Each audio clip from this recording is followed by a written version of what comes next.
वास्तुशांतीचा कार्यक्रम आहे. नवीन घर बांधलेलं आहे. अण्णा भाऊराव गीते, त्यांचे चिरंजीव गोविंद अण्णा गीते माझे ते चुलतेच आहेत. सख्य म्हणजे चुलत चुलते आहेत, पण सख्या चुलत्यापेक्षा जवळ आहेत, सांगायला काही हरकत नाही. तर ते त्यांनी घर बांधलेलं आहे. त्यानिमित्त कीर्तनाचा सेवा ठेवलेली आहे आणि वास्तुशांतीचा कार्यक्रम आहे, घराच्या पूजनाचा कार्यक्रम आहे.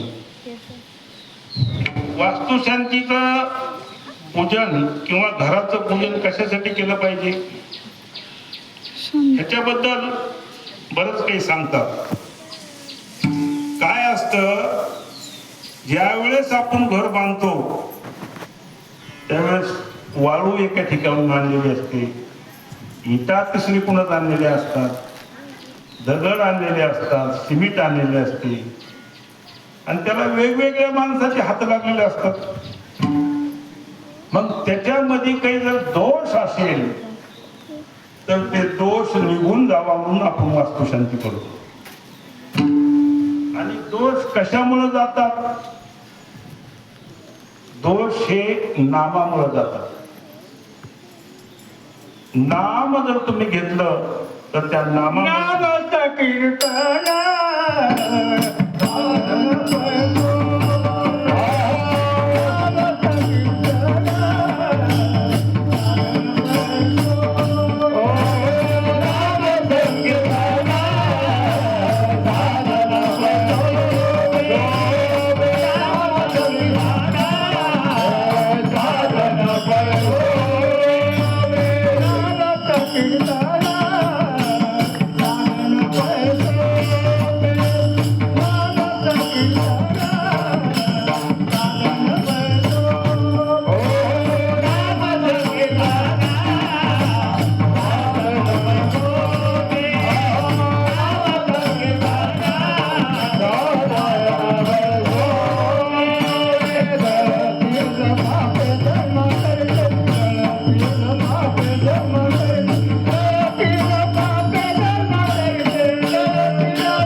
झालं की दोष हे नामामुळे जातात. नाम जर तुम्ही घेतलं देवाचं तर हे पाप कधीचे जातात? नामाचे चिंतन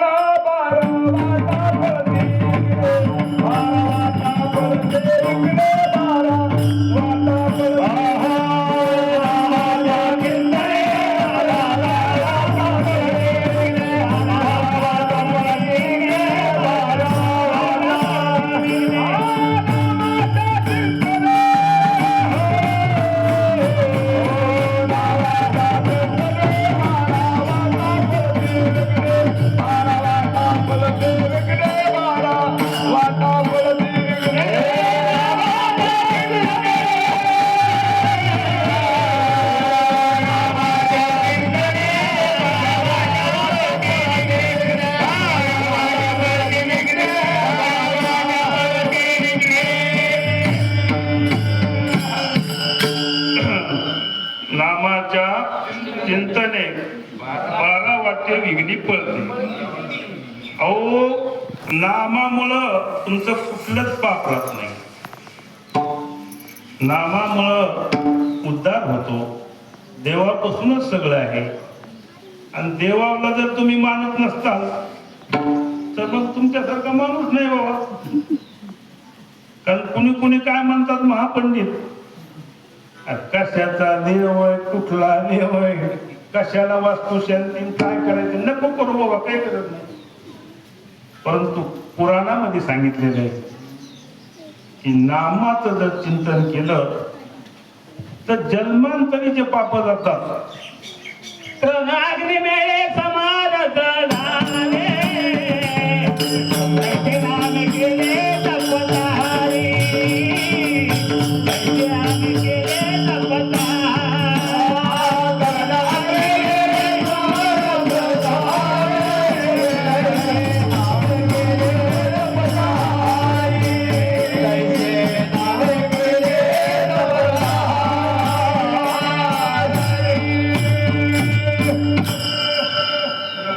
त्रणागडी मेळे समरस झाले तैसे नामे केले नामे केले जपणारी. अहो नामामुळं काही होत. नामच देवाचं महत्वाचं आहे.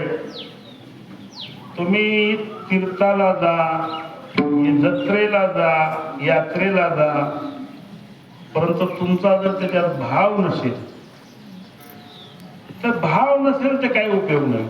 हो काही नलगे एक भावाची कारण काही नलगे एक भावाची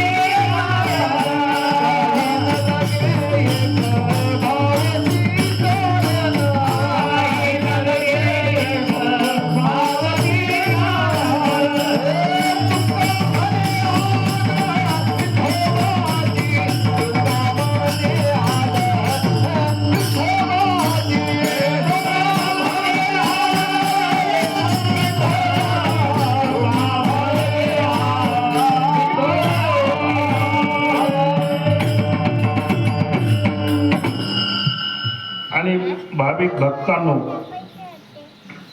नाम आपल्या भावाच्या जोडीला विश्वास पाहिजे. मग तुमच्याकडे भाव आहे, भक्ती आहे, पण तुमच्याच मनात कधी कधी ढवळते यार असं असतंय का. आणि प्रत्येकाच्या ढवळते असं काही नाही. तुमच्यात म्हणून नाही किंवा माझ्यात म्हणून नाही, चांगल्या वैराग्याच्या पोटात ढवळतं. आणि हे असं असतंय का आपण बेजार होतो ह्याच्यात, त्याचा काही उपयोग आहे का. जर असं जर वाटत असेल तर मग त्याचा काही उपयोग नाही. तुम्ही गंध लावला, मोठी माळ घातली आणि नेहमी भजन कीर्तन करता, पण त्या कीर्तनावर भजनावर जर तुमचा भाव नसेल, भावे गावे गीता गीता भावे गावे गीता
भावे शुद्ध करून या चित्त, तुमचं चित्त शुद्ध पाहिजे.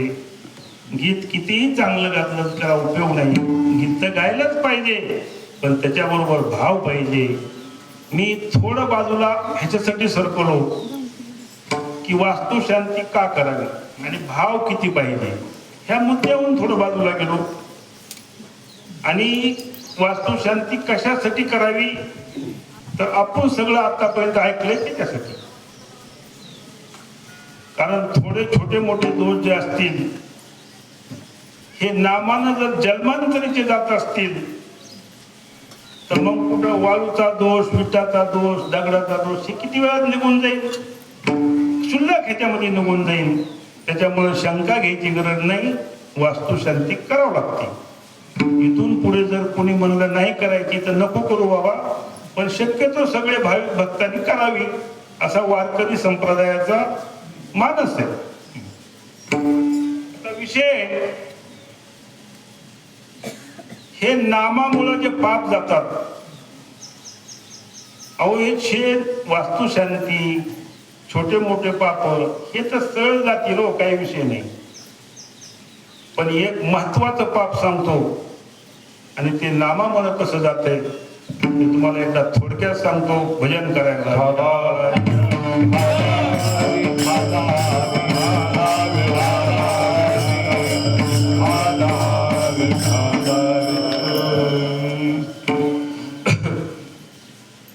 आपण रामायण ग्रंथ नेहमी ऐकतो. आपल्याही मंदिरावर रामायण चालू आहे. राजाभाऊ सांगतात, आमचे चुलते हे तात्या सांगते, नंबर 1 पता रामायणामधले आमचे चुलते, त्यांच्यापासूनच आम्हाला एक कीर्तनाची प्रेरणा आहे. कारण आमच्या वंशामध्ये म्हणजे परमार्थ आहे आणि ते मोठे असल्यामुळे त्यांच्या पोटाला धरून आम्ही शिकलो. आमची आई, आमची आजी, आमच्या आजीनी आणि त्यांच्या आईने त्यांना शिकवलं, ह्यांनी आम्हाला शिकवलं, म्हणून परमार्थ आहे. आता कुणी कुणी काय म्हणतंय की बाबा एकाएकी ह्यांना कीर्तन कसं जमलं. मला पहिलंच जमलेलं आहे. काय आहे, कुठलीही गोष्ट मी ऐकताना, आता हे तुकाराम महाराजांना तात्यांना माहित आहे, दाळगुटीचं कीर्तन असलं की मी आवर्जून ऐकत होतो आणि चित्त देऊन ऐकायचं. आणि चित्त दिल्यानंतर तेच कीर्तन आहे, काय वेगळं कीर्तन आहे. फक्त नामाच्या बाजूला जायचं नाही, वाई गप्पा मारायच्या नाहीत. हे वाक्याचं नारदाचं स्टेज आहे. फक्त बोलायचं तर देवाचंच बोलायचं, असं नकल करून बोलायचं हे काही जागा नाही. काय जे बोलायचे ते देवाचं बोलायचं. थोडक्यात मी माझ्या ह्या कीर्तनाच्या स्वरूपात कसं आलो, इथे एक माझे गुरु इथे नागरकोटे म्हणून दवणगावचे आपले, माझ्या घरासमोर राहतात परळला. मग ते बोलत बोलत म्हणले, साहेब तुमचं वागणं सग चांगलं आहे, तुमचं देव कार्य सध्या चांगलं आहे, परंतु तुम्ही थोडं ह्याच्यामध्ये मध्ये या. तुम्ही बाहेरून पाठिंबा आहे म्हणले, पण बाहेरून पाठिंबा चांगला नाही, थोडा मधून येऊन पाठिंबा द्या. आणि मलाही परमेश्वरानं बुद्धी दिली, बस झालं म्हणलं असं तू. पण रामायणाचा ग्रंथ ज्याने केला वाल्मिक ऋषी, त्या वाल्मिक ऋषीची हिस्ट्री तुम्हाला सगळ्यांना माहित आहे. वाल्मिक ऋषीच्या आधी वाल्मिक ऋषी हे वाल्या होते, वाल्या. आणि वाले आपण पंढरपूर रोडला आहे वाले, त्या ठिकाणी संध्याकाळ झाली, झापड पडली की वाट धरून आडवून बसायचा. कोण? वाल्या. आणि त्यावेळेस काय काय होतं, माणसाकडे पैसे होते का काय, जुना काळ येते खूप रामायणाचा. म्हणजे कुणीतरी आपलं छोटं मोठं बाजारावर काही आणलं की तिकडून माणसं आले की म्हणायचं, सोनं झटके देऊन काळ का आहे ते. लोक म्हणायचे, झटके खाण्यापेक्षा घे बाबा काय ते, काय तुझ्या कुठे ते घेऊन टाक. तर त्याचे असे पाप करीत करीत करीत करीत 7 रांजणं भरली. 7 रांजणं भरल्यानंतर त्यांना नारद ऋषीची भेट झाली. नारद ऋषीचं म्हणजे भजन कसं, नारायण नारायण नारायण नारायण हरि ओम नारायण. वाल्या म्हणलं हे अवघडच आहे, नारायण नारायण कसं नाव आलं इकडून. इथं मरा मरा मारा मारा नाही पण ते म्हणला नारायण म्हणणारा कोण आहे म्हणला. इथं नारद मुनी आपल्या जवळ आले, म्हणले वाल्मिक मी नारायण ऋषी आपल्या नारद मुनी आहे आणि मी असं असं बाबा हे भ्रमण करीत चाललो, तुझं काय चाललंय. ते म्हणले माझं मारा मारा चाललंय, तुमच्याकडे काय असलं तर द्या काढून पटकन. अरे काढूनच देतो म्हणले, मी काढून देण्यासाठी असतोय, माझं काय काम आहे दुसरं. हेच काम आहे माझं. परंतु तुला एक उपदेश करायचा आहे, म्हणजे उपदेश. तू जे हे पाप केलेस ना, तर पाप केलेले तुझे ह्याच्यामध्ये कुणी भागीदारी आहे का बघ म्हणले. आणि नंतर जरूर कर. त्याच्यासाठी काय कर म्हणले, एक करंगळी थोडी काप आणि करंगळी कापून रक्त निघत असताना घरी जा आणि हे दुःख कुणाला वाटून घेता येतंय का असं बायकोला, माईला, बापाला, पोराला विचार. खरोखरच घरी गेला. घरी गेल्यानंतर म्हणला, बायकोला म्हणला, मी तुमच्यासाठी एवढं केलंय, लोकांना लुटलं आणि माझ्या हे करंगळी कापल्याला तुम्हाला पाप घेता, म्हणजे घेता येईल का वाटून? मी एवढे पाप केले ते वाटून घेतात, किंवा करंगळी कापल्याने तुम्हाला दुःख वाटून घेता येते का? ते म्हणले, हे कसं घेता येईल? तुम्ही केलंय, तुम्हाला का भोगावं लागेल. बरं, घेता येत असलं तर आम्ही घेतलं बी असतं. आता तुम्ही कुणाला झोडपिले आम्हाला काय माहिती, आणि तुम्ही किती पाप केले आणि कुणाला काय लुटले ते कशामुळं आम्हाला माहित नाही. मग कुणीच ज्या वेळेस पापाला भागीदारी होईना त्यावर नारद मुनी परत आलेले आहे. वाल्मिक परत आला आणि नारद मुनीची भेट घेतली. त्यावेळेस नारदाने उपदेश केला, अरे वाल्मिका, तू इथून पुढे हे करायचं सोडून दे आणि राम राम म्हण. आणि त्यापासून त्यावेळेस वाल्मिक ऋषींनी राम राम म्हणू लागले आणि रामायणासारखा ग्रंथ लिहिला. म्हणजे एवढे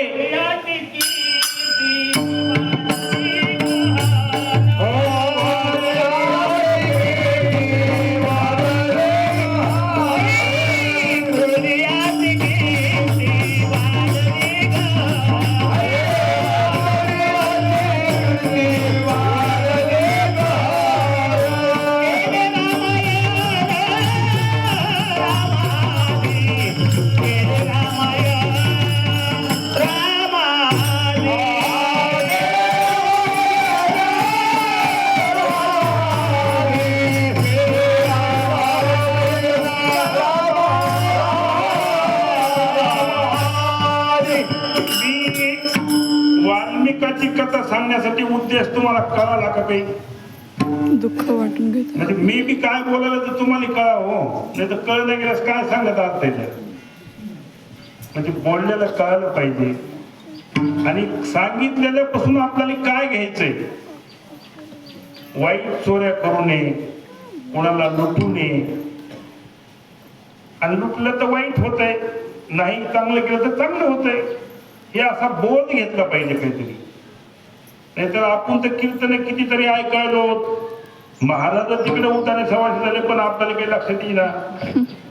परंतु ह्याच्यामधून तुम्ही काहीतरी घेतलं पाहिजे. आता गावात सांगायला हरकत नाही, तात्या मी 1 वर्षापासून राग नावाची गोष्ट सोडून दिली.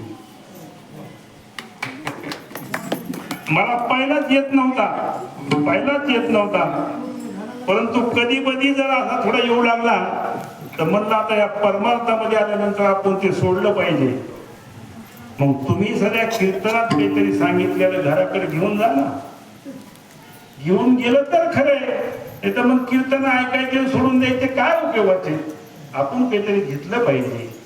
माझं हे तुम्हाला सांगण्याची मला इथं काहीच गरज नाही, परंतु मी तुमचा आहे तुम्ही माझेच म्हणून सांगतो. हे बाहेर सांगायची गरज नाही. कारण कुठलंही कीर्तन ऐकलं तर एखादी गोष्ट घरला घेऊन जातात आणि तिच्याप्रमाणे वागत जा, हे महत्वाचं आहे. हेच कीर्तन आहे. खरं बोलणं, खरं वागणं, खरं चालणं हे कीर्तन आहे खरं.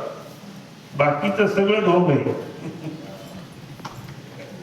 हा, हेच खरं आहे आणि हेच घेतलं पाहिजे लक्षात. म्हणून ह्या वाल्मिकानं एवढे पाप केले. किती पाप केले हो? पर्वत एवढे. वाल्या कोरी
कोळी उद्धार केला असा नामाचा महिमा आहे.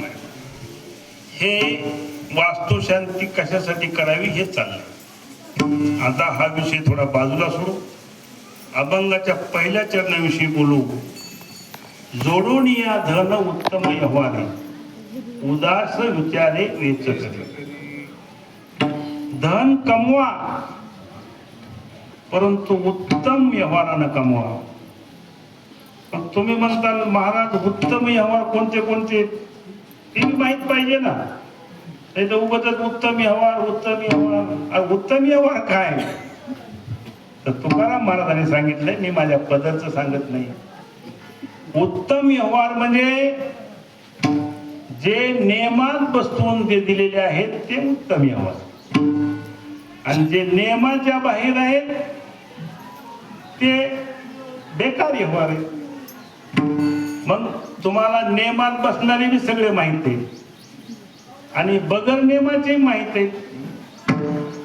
थोडक्यात सांगतो, पण बघ जे नियमात नाही ते बेनियम म्हणायचं आणि नियमात आहे तेच करा बाबा. असे बेनियम व्यवहार करू नका.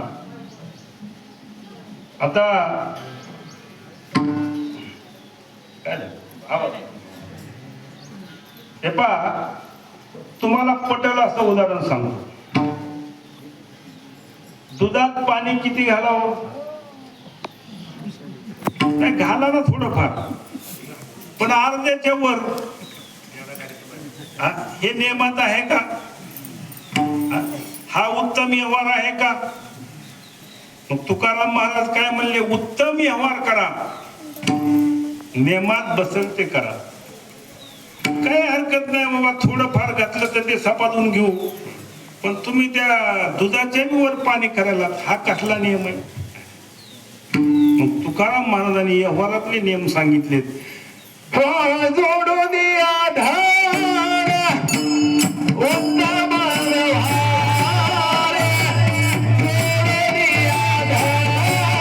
जोडून या धन उत्तम व्यवहारे, उदास विचारे वेच करी. तुम्हाला धन जरूर कमवायला सांगितलेलं आहे. तुकाराम महाराजांनी संसार करू नका असं कधीच म्हणले नाही. संन्यासी व्हा असं सध्या म्हणले नाही. सगळे संन्यासी झाले तर त्याला खाऊ पुन्हा घालायचं. अहो सगळे संन्यासी झाले तर खाऊ पुन्हा घालायचं. मग तुकाराम महाराजांनी हे वानप्रस्थ आश्रमात जे आपण आहेत ते वानप्रस्थ आश्रम जे आहे तो हाच श्रेष्ठ सांगितलेला आहे. कशासाठी? तुम्ही संन्यासाला जगवता, तुम्ही ब्रह्मचार्याला जगवता आणि तुम्ही थकलेल्या माणसाला सध्या जगवता.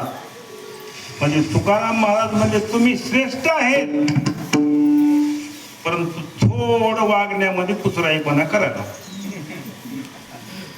हा, हे काही माझ्या मनचं बोलत नाही, हे काही माझ्या जवळची गाथा आहे का? तुकाराम महाराजांची गाथा आहे. तुकाराम महाराज म्हणले धन जरूर कमवा बाबा, पण कुणाचा विश्वासघात करू नका. विश्वासघात म्हणजे अनेक प्रकारचे, हे तुम्हाला लक्षात आले. तुम्ही काही एवढे अडाणी माणसं नाहीत. कारण विश्वासघात करून जर कमवायचं म्हणलं तर त्याच्या मागे तर जनता पळायली. ते काही नवीन आहे का? काही विश्वासघात करू नका, लबाड बोलू नका. आपल्या आपल्या छातीवर हात देऊन ठोकून सांगा, जन्मल्यापासून आपण किती वेळेस लबाड बोललो असतो? माझ्याच नाही, तुम्हालाच कशाला विचारू मी ते. आणि तुकाराम महाराजांनी सांगितलंय तुम्ही धन जरूर कमवा, उत्तम मार्गाने कमवा, खोटे मार्ग नाही पाहिजे. एखाद्याला शस्त्र तयार करण्यासाठी तुम्ही जर म्हणजे प्रेरणा देत असता तर ते शस्त्र काय करतो? बंदूक, तलवार, हत्यार हे जर कुणाला मारलं तर त्याचा प्राण जातो. मग असे शस्त्र तयार करण्यासाठी बेकायदेशीर जागा देऊ नका, कारण हे उत्तम नाही. आता काय उत्तम आहे काय अउत्तम आहे हे बरंच आपल्या आपल्या मनाला विचारून बघा. सगळंच काही इथं सांगावं म्हणून काही हे नाही. कुठं पुढल्या बी एखाद्या कीर्तनात सांगू की सगळं एखादं सांगावं. तर उत्तम आणि अउत्तम, नियम आणि अनियम हे आपल्याला सगळ्याला कळतात. अनियमानं पैसा कमवू नका, नियमाने कमवा. मग ते तुमच्या धंद्यात असतील, व्यवहारात असतील, तुमच्या शेताच्या कामामध्ये असेल, कुठल्या ठिकाणी अनियमितता करू नका.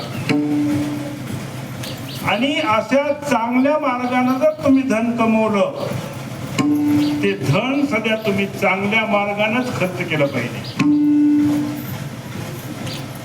धर्मराजाचा एक हात नरकामध्ये असा बुडू लागला. धर्मराजा म्हणला, मी तर काहीच केलं नाही बुवा, सगळं धर्मच केलाय, माझा हात का नरकात बुडायलाय असा. मग यमाने येऊन सांगितलं, धर्मराजा तू एका भोयाला जाळे विणायला पैसे दिले होतेस. मासेमारी कसं जाळी भुई त्या भोयाचं जाळं तुटलं होतं आणि त्या जाळ्यासाठी चाराने त्या धर्मराजानं त्या भोयाला दिले होते आणि त्या भोयानं ते जाळं येऊन आणलं, कितीतरी जीवाचे प्राण घेतले. मग ते यम म्हणू लागले, धर्मराजा खरं आहे का खोटं आहे?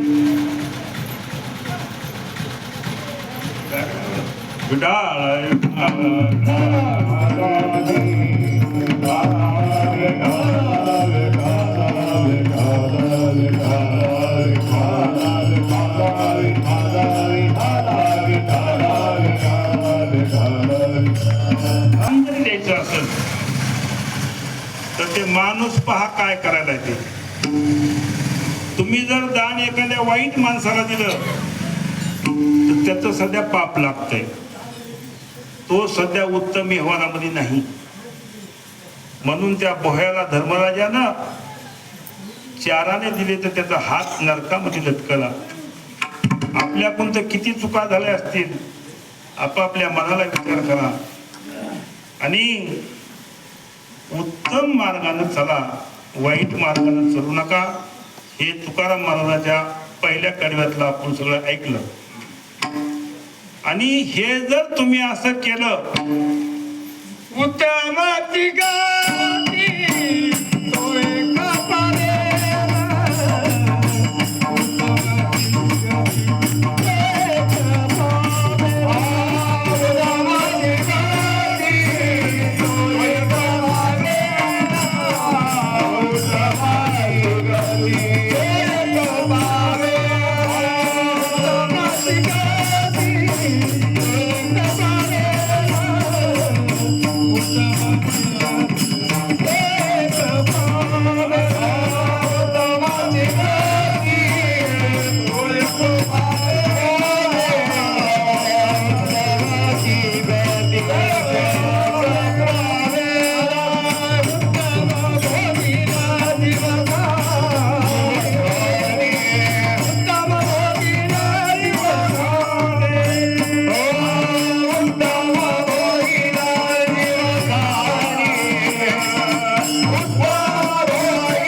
गती तो एक पावे उत्तम भोगील जीवखानी.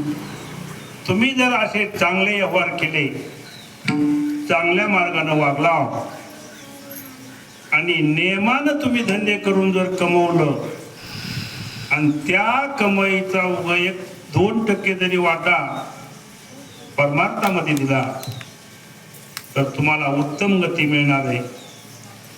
तुम्हाला पुढचा जन्म जे आहे ते चांगला मिळणार आहे.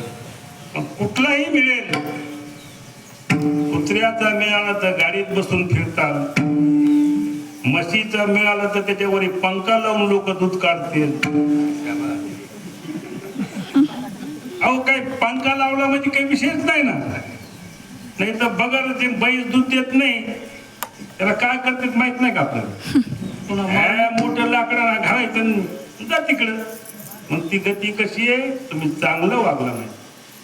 काय करते मालक, मारी ती थोडी ती निष्ठुर माझे गंगारा बहुतार, माझे गंगारा बहुतार. मारी ती थोडी ती निष्ठुर माझे गंगारे बहुतार, माझे गंगारे बहुतार.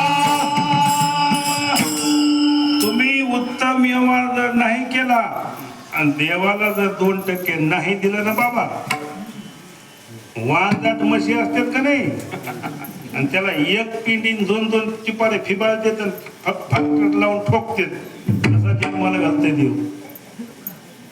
बघा कोण्या जन्माला जायचंय काय नाही. त्याच्यामुळं महिला मंडळाला मला विनंती आहे, जरी मालक आपले पैसे इकडे देत नसतील, अवघत चोरून फुरून तरी देवाला देतात. तुमच्या जन्माचं सार्थक करा. आणि देवाला दिल्यानंतर ही गती आहे. मैत झाला होता वरी पंखा लागल, बैल झाला होता कुठल्या तरी इनामाला पण फिरतात. असा देव चांगली गती देणार आहे. आणि जरी अनिवानं जर पैसे कमवले तर त्या वांदाड म्हशीसारखं 2-4 चिपाडावर जगावं लागेल आणि बद मार खावा लागेल. हे काही नवीन नाही, तुकाराम महाराजांनी गात्यात लिहून ठेवलंय. मी सांगायलोय म्हणून हे सोपं करून सांगायलोय तुम्हाला की तुम्हीच म्हशीला मारता बद काही नवीन आहे का. म्हणजे तुम्हाला तुमचं जर सांगितलं तर पटत असतंय. आता अशा रीतीने अभंगाचं दुसरं चरण आपण सांगितलं. तुम्हाला उत्तम गती मिळेल पण व्यवहार चांगला पाहिजे. मग इथून पुढे ठरवा व्यवहार कसा करायचा, का बद मार खायचे, तुमच्या मनाने ठरवा काय करायचे. अभंगाचं तिसरं चरण आहे.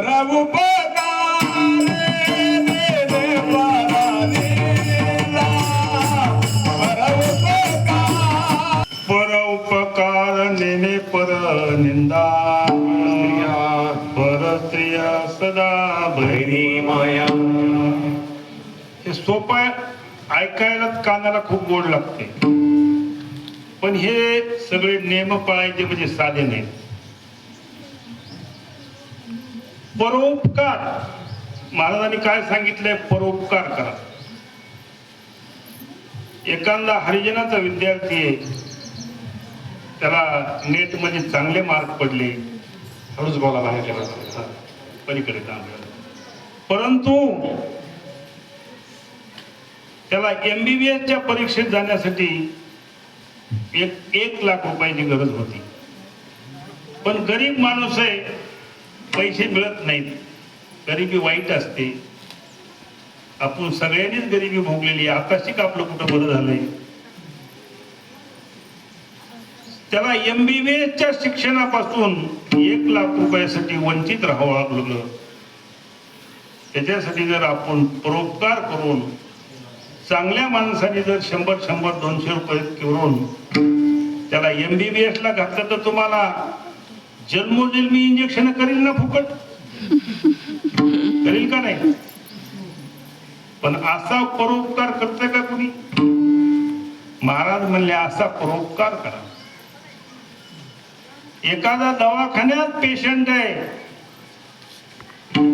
आणि त्याला रक्ताची गरज आहे, माणसं नुसते भोवताली बघतात पण रक्त कुणी स्वतःच देत नाही.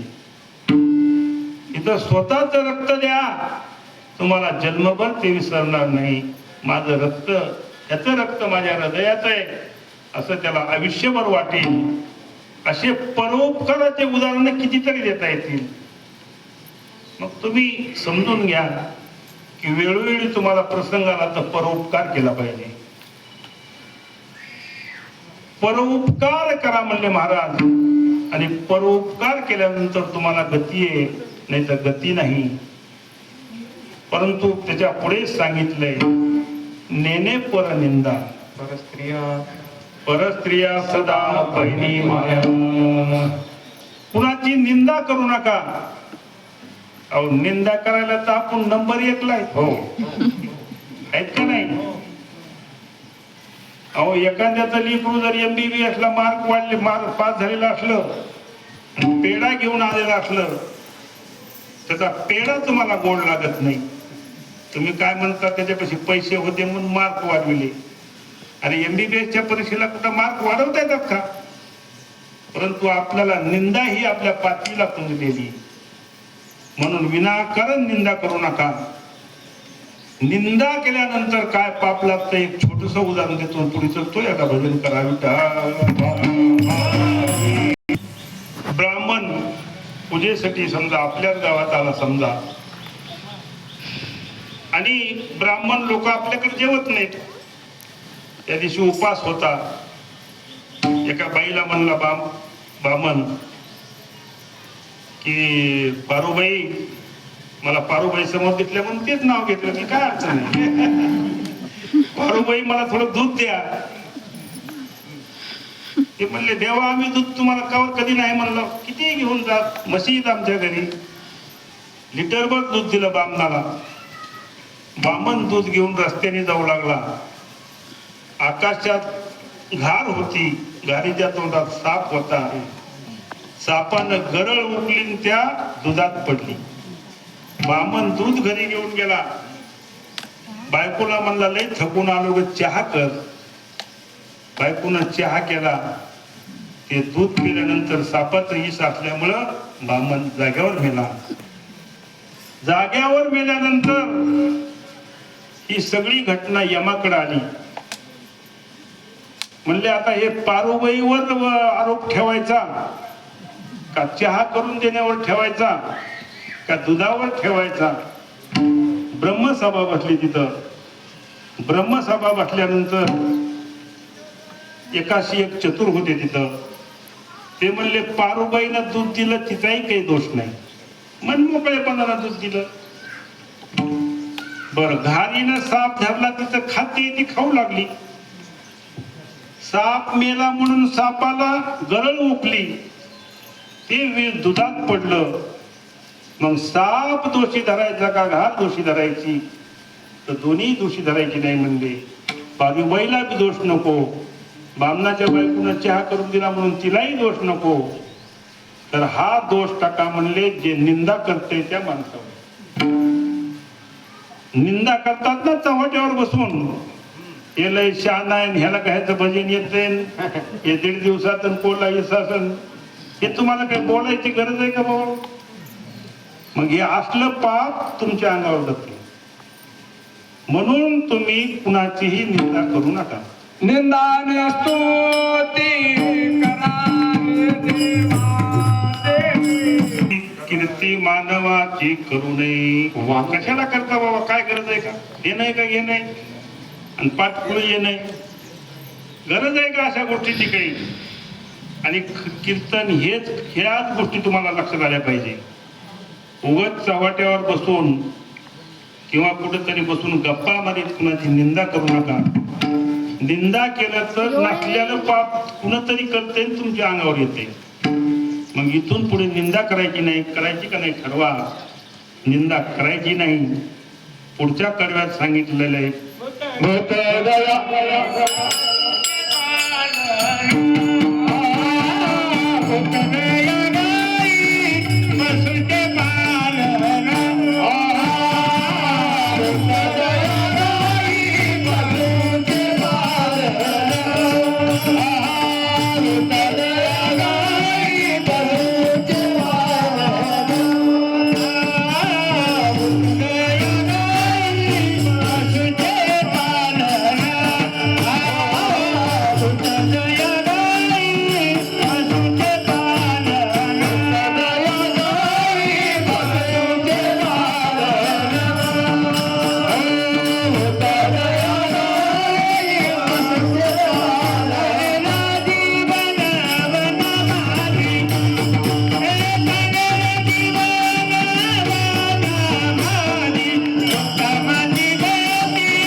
पशुचे पालन तानेल्या जीवन वनामानी.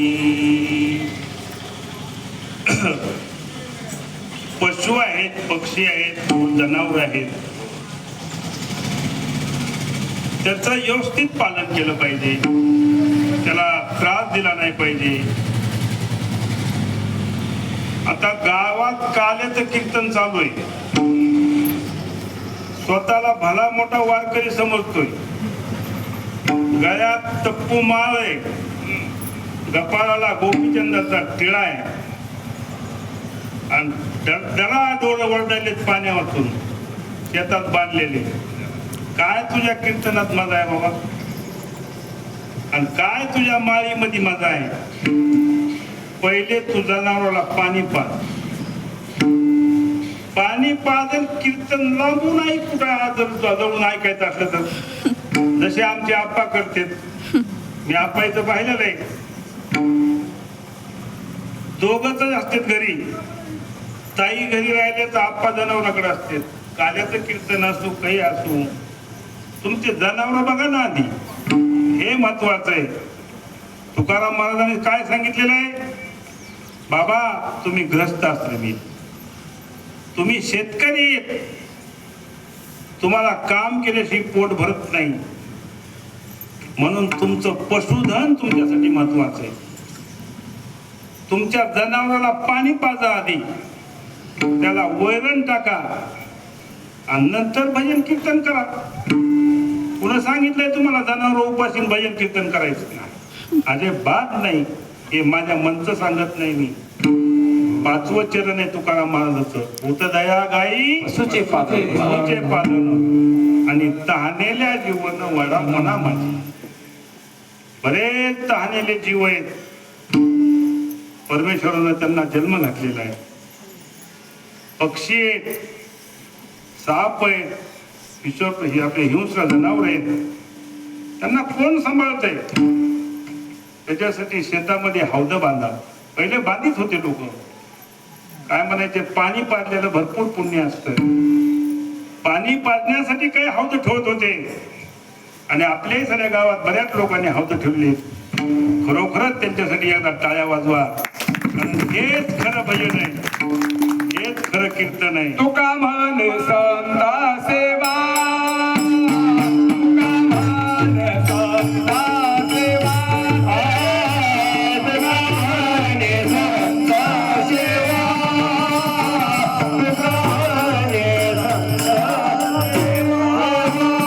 तुका म्हणे संता सेवा, तुका म्हणे संता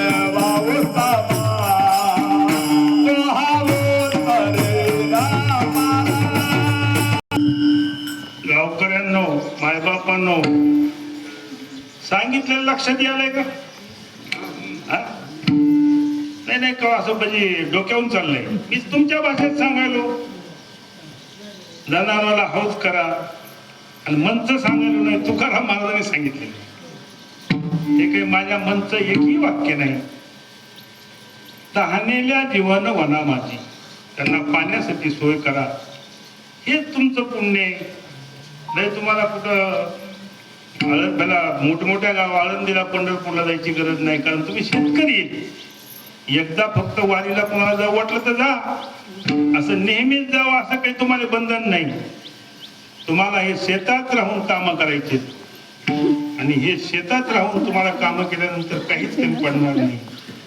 उन्हाळ्याचे दिवस आहेत सध्या, किती ऊन म्हणायले, आणि आपल्या खांद्याच्या खोलीमध्ये आपल्या अण्णाभाऊराव डेरा देऊन बसलेले आहेत पाण्याचा. आणि वार एखादा चांगला माणूस चालला तिथून, पाण्यानं तहान लागली, व्याकुळ झालाय, पाणी नाही तर मरतोय थोड्या 1-2 सेकंदात. अण्णाभाऊरावचं काम आहे त्याला पाणी देणं गिलासभर. ताणलेल्या जीवन वना माझी. आमच्या आप्पानी पाणी दिलं पाहिजे आणि आप्पाने आमच्या तेच केलंय. गोरगरिबाला सांभाळलं नाही. श्रीमंती आली नका येऊ द्या त्याला लाच मागू. श्रीमंती काय करायचंय, किती दिवस जगायचंय कुणाला? अहो माणसाचं आयुष्य 70 ते 80 वर्षे. सगळं सोडून जायचंय, सगळं. काय इथलं काढी नेता येणार नाही. क्या भरोसा है इस जिंदगी का.